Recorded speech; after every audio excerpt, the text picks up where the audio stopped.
ہونا، پھر زیادہ ہونا، ٹھنڈ کا اس کا درست ہو جانا، اس کے دماغ میں پھر ایکٹیویٹی آتی ہے، وہ چیز جو اس کو پہلے سے نہیں ملی تھی، دوا کے اثر سے جب وائٹل فورس کا ایکشن ہوتا ہے تو یہ اس کو پھر یادداشت میں بہتری لاتی ہے. تو آپ پھر یہ محسوس کریں گے کہ اس کی بیماریاں جو ہیں اس کے سمٹم کے مطابق ہی دوا میں بیماریاں ہوتی ہیں.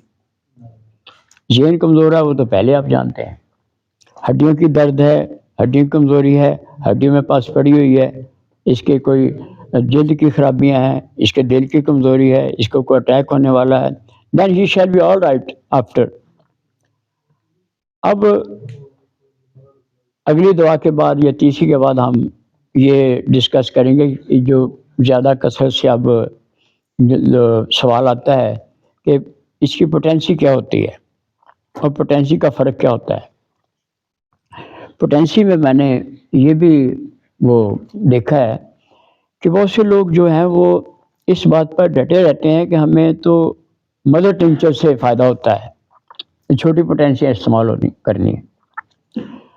جو دوا کی پاور ہے، جو دوا کی طاقت ہے، یہ اپنی جگہ ایک ایوارڈ ہے ہومیوپیتھک سسٹم میں. اگر یہ طاقت نہ ہوتی تو یہ سسٹم شاید اتنا زیادہ عروج پہ نہ ہوتا یا پہلے سے ہی شاید ختم ہو جاتا ہے. وہ لوگ جو پوٹینشیل اور طاقت کو نہیں سمجھتے کہ یہ کیا ہوتی ہے، ان کے لیے یہ بہتر ہے کہ وہ کروڈ فارم استعمال کرتے رہیں. ان کو اس کا حوصلہ نہیں ہوتا، ان میں اتنی کیپیبلٹی نہیں ہوتی. پوٹینسی یہ ہے کہ یہ ایک جیسے آپ کا ایک چینل ہے، ایک بندہ ایک بیماری 30 پہ پہنچ گئی ہے. پوٹینسی ہوتی ہے کہ آپ ایک چیز کو کھاتے ہیں، استعمال کرتے ہیں، جیسے سونف ہے، گلاب ہے، پودینہ ہے، اس کا وہ اثر نہیں ہوتا جو اس کے جو شاندے میں ہوتا ہے، وہ اس کی تھوڑا زیادہ فائن صورت ہے. اب اس کے بعد جب اس کا وہ عرق نکالتے ہیں تو اس کی زیادہ پاور ہوتی ہے، وہ زیادہ ایکشن کرتا ہے. یہ ایک چھوٹی سی مثال ہے. جب اس میں پوٹینٹائزیشن میں ڈائنامک فارم میں جیسے یہ ایسڈ فاس ہے، اس کو آپ کروڈ فارم میں استعمال کریں گے تو کچھ نہیں ہوگا. اس کو آپ پوٹینسی میں چھوٹی طاقت میں استعمال کریں گے تو جس درجے میں اس کا مریض آپ کے پاس اگر پہلے آتا ہے شروع میں، وہ کہتا ہے جی یہ بچہ ہے، اس کو موشن آتے ہیں. اب فاسفورک ایسڈ کا یہ حلیہ ہے، اس کا یہ صفت ہے کہ جو موشن آتے ہیں وہ بغیر زیادہ تکلیف کے آتے ہیں. سمپلی کہتے ہیں یہ 3-4 موشن کرتا ہے، کچھ نہیں ہوتا ہے، اس کو یہ پیسے کھیلتا رہتا ہے، درد نہیں ہوتی. اب ایسی کنڈیشن میں آپ کے لیے یہ مناسب ہوتا ہے کہ آپ کہیں کہ یہ ابھی ایسڈ فاس کے پہلے دوسرے درجے میں ہے، آپ اس کو 30 طاقت سے کم دے دیں، 6 طاقت دے دیں، 30 دے دیں، تو یہ مناسب ہے. لیکن جب وہ 30 سے ہٹ کر اس درجے میں پہنچ جاتا ہے جس کو آپ 200 یا 1000 کہتے ہیں، پھر اس کی ضرورت یہ ہوتی ہے کہ آپ نے بیماری کو وہاں سے واپس لانا ہے جہاں تک وہ پہنچ چکی ہے. If he is too deep and too chronic. اب آپ پوٹینسی میں یہ بھی سمجھتے ہیں کہ دوا میں جو دوا کی اپنی خود کوالٹی ہے، جو دوا ہے اس دوا کو بھی آپ دیکھتے ہیں کہ یہ چھوٹے سسٹم سے معدنیات سے ہے یا ویجیٹیبل سے ہے یا کسی جانور کے اس کے سسٹم سے ہے. اس کے مطابق یہ ایسڈ فاس یہ گہری ادویات میں سے دوا ہے. اس کی آپ اگر کرونک ہے، پرانا ہے، مائنڈ سمٹم زیادہ اس کے ٹیلی کرتے ہیں اور یہ آگے پہنچ چکا ہے، زیادہ دیر کے بعد زیادہ بیماری میں آپ کے پاس آتا ہے، then it requires high potency. آپ کو پوٹینٹائزیشن میں ہر دوا میں جو اس کا فلاسفی میں سسٹم میں آتا ہے کہ یہ دوا کی اس کوالٹی کا نام ہے جس کو ایک ڈائنامک فورس ہے. کیونکہ بیماری میں پیتھولوجیکلی جو فورس ہے، دوا نے ڈائنامکلی اس بیماری کے نام پر نہیں، اس ایسڈ فاس کے جو سسٹم میں اس کی کوالٹی ہے، اس کے سسٹم میں جو کمی ہے اس حد تک اس کو ٹچ کرنا ہے واٹر فورس کو جہاں تک اس کی بیماری ہے. تو اگر وہ 10 سال سے مریض ہے 30 طاقت کروڑ فارم کا اس کو ضرورت نہیں ہے. اگر ایک اور بات ہے کہ پیشنٹ ایک ہوتا ہے فزیکل ایکشن دوائی کا، ایک ہوتا ہے ڈائنامک ایکشن. فزیکل یہ ہے کہ وہ کہتا ہے مجھے نزلہ ہوتا ہے، مجھے وامٹنگ ہوتی ہے، میرا پیٹ خراب ہوتا ہے. جیسے جو ایکیوٹ کیس ہے اس میں جو کیلیڈیم ہے، کیلیڈیم میں بھی ایسے ہی بھول جانے والا، یادداشت کی کمی والا آپ کو شروع میں ایسے فیل ہوتا ہے جیسے ایسا ہے جیسے ایسڈ فاسٹ کے ذہن کا مریض ہے. لیکن آپ اس سے تھوڑا سا آگے جب یہ اس کا جائزہ لیتے ہیں تو اس میں ڈفرینشیٹ کرتے ہیں کہ یہ تو بھول تو جاتا ہے، اس کو یاد نہیں رہتا، یہ کام نہیں کرتا، اس کا کام کو دل نہیں کرتا. ایسے کمزور ذہن ہے جیسے ایسڈ فاسٹ کا ہو سکتا تھا. ڈفرینشیٹ یہ ہے کہ یہ بندہ جو ہے یہ حساس طبیعت کا ہے، شور سے زیادہ حساس ہے اور خوف زدہ رہتا ہے، آواز سے یہ ڈر جاتا ہے، چونک جاتا ہے. یہ is difference from that medicine. اب آپ یہ دیکھتے ہیں کہ وہ بندہ جس کو آپ نے فاسفورک ایسڈ دینا تھا، اس کی صلاحیت کو واپس لانے کے لیے آپ نے ایسڈ فاسٹ استعمال کیا. تو اس کی کاز آف ایکشن کو امپورٹنس یہ تھی کہ یہ بندہ یا تو بیمار ہوا ہے، ڈسچارجز کی جاتی کے بعد یہ دماغی طور پہ یہ ایسی حالت میں چلا گیا جیسے نیم بے ہوشی ہوتی ہے، یہ جواب نہیں دے سکتا، ایسے ہے جیسے یہ انکانشیس ٹائپ کا ہے، یا اس کا کوئی رشتہ دار فوت ہوا، اس کو حادثہ ہوا تھا. اب یہ بندہ جو کیلیڈیم میں آیا ہے مینٹلی، یہ بھی ویسے ہی فارگیٹ فلنس کا مریض ہے، ویسے ہی یادداشت کی کمی کا مریض ہے، اس سے تھوڑا کم درجے میں ہے.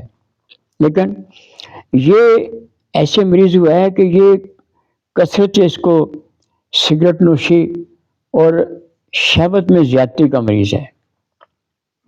کاز کا فرق ہو گیا کہ وہ بندہ اس وجہ سے اس کا مریض بنا ہے جس میں اس کو کوئی گہرے غم کا شوق ہوا ہے، گہرے غم سے بیمار ہونے کے بعد وہ مینٹلی ایسا ہوا ہے جیسے اس کو ضرورت ہوئی ہے ایسڈ فاسٹ کی، یا اس کے ڈسچارجز زیادہ ہو گئے ہیں. اب یہ بندہ خود وہ ایک ایسے مریض کی دعا ہے ایسڈ فاسٹ جو شریفانہ اور کمزور زندگی گزارتا ہے. اس میں ویسی تیزی، شور سے حساسیت، وہ غصے کی زیادتی وہ نہیں ہے. یہ بندہ جو ہے یہ مینٹلی تو اتنا ہی کمزور ہے، اس کے قریب قریب ہے جیسے ایسڈ فاسٹ ہے.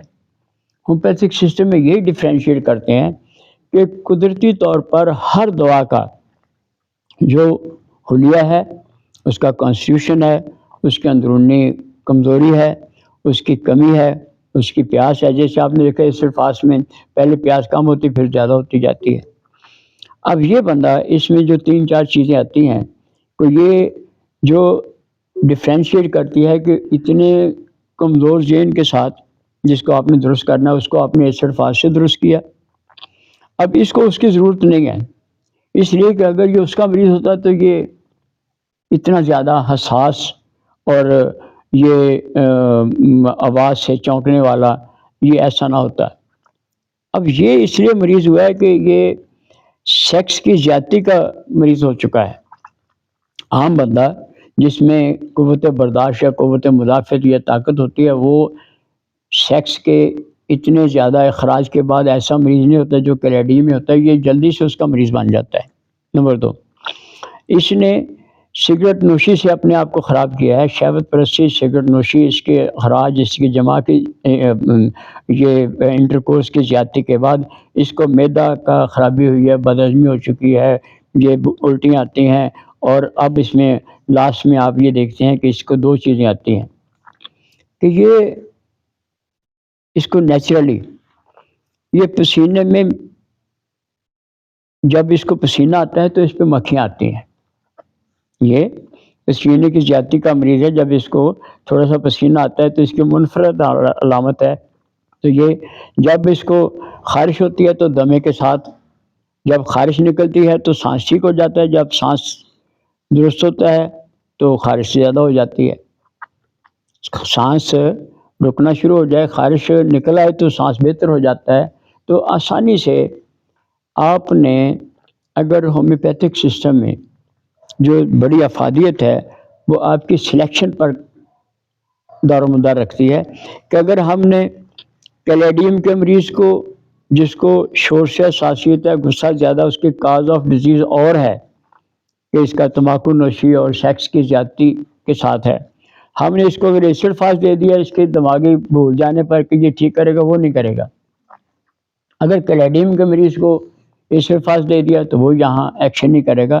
تو آسان سی بات ہے کہ مینٹلی دونوں قریب قریب ہیں، اس میں کاز آف ڈیزیز اپنی جگہ ہے، وہ وراثتاً ایسا مریض ہے، یہ اس نے اپنے آپ کو خود برباد کیا ہے، اس نے اپنی بیماری کو، اس میں اتنی برداشت تھی، اتنی کیپیبلٹی نہیں تھی کہ یہ اس کو سگریٹ کی زیادتی کو برداشت کر سکتا۔ تو جب یہ مریض ہوا ہے تو آپ کے سامنے صرف 2-3 چیزیں ہیں۔ پہلی بات کہ یہ بھول جاتا ہے، بے حد زیادہ بھولتا ہے۔ دوسری بات یہ شور سے حساس ہوتا ہے، آوازوں سے چونک جاتا ہے، خوف زدہ ہوتا ہے۔ تیسری بات کہ یہ سگریٹ نوشی اور سیکس کی زیادتی کا مریض ہے۔ اور چوتھے یہ کہ یہ خارش کے ساتھ اس کو آلات تناسب پہ خارش زیادہ شروع ہو گئی، اسی وجہ سے اس کے اب بلڈ میں خرابی شروع ہو گئی ہیں۔ You have decided that he is patient of caladium.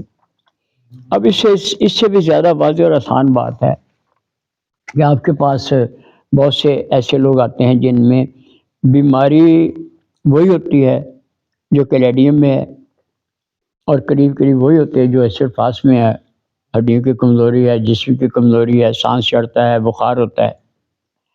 اب ایک اثرات جو ہوتے ہیں، جیسے یہ تیسری کمپیریزن کی میڈیسن ہے، کاکولس ہے، تو یہ کاکولس ہے، یہ ایک وہ جو کلیڈیم ہے یہ ویجیٹیبل کنگڈم میں سے ہے، یہ بھی ہے ایسڈ فاس منرلز میں سے ہے۔ تو یہ ایکیوٹ ٹائپ کے کیس ہوتا ہے، جو تازہ کیس ہے، آسانی سے سمجھ آتا ہے آپ کو۔ وہ کہتا ہے کہ یہ مجھے چکر آتے ہیں،